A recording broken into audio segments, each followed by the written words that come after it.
differentiation from first principles.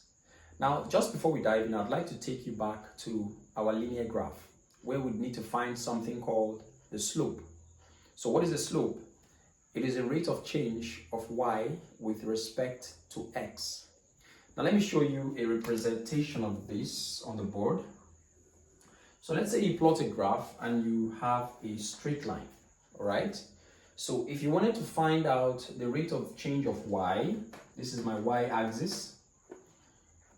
If you want to find the rate of change of y with respect to x, it basically requires that you pick any 2 points on this straight line, right? And then you produce a right-angled triangle, something like this. So what happens? Well, we start by reading off the x value and the y value as well.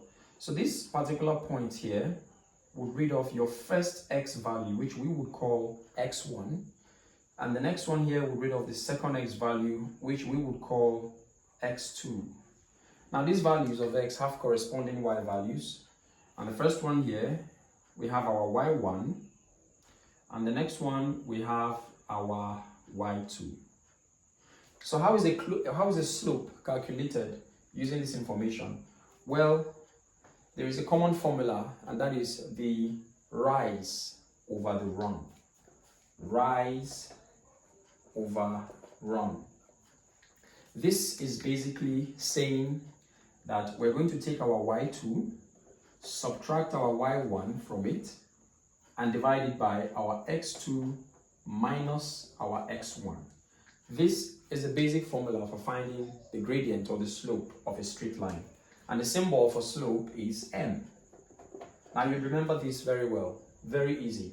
Okay? So the formula is rise over run. And you can actually get the answer if you take any 2 points on this straight line. It's going to give you the same answer.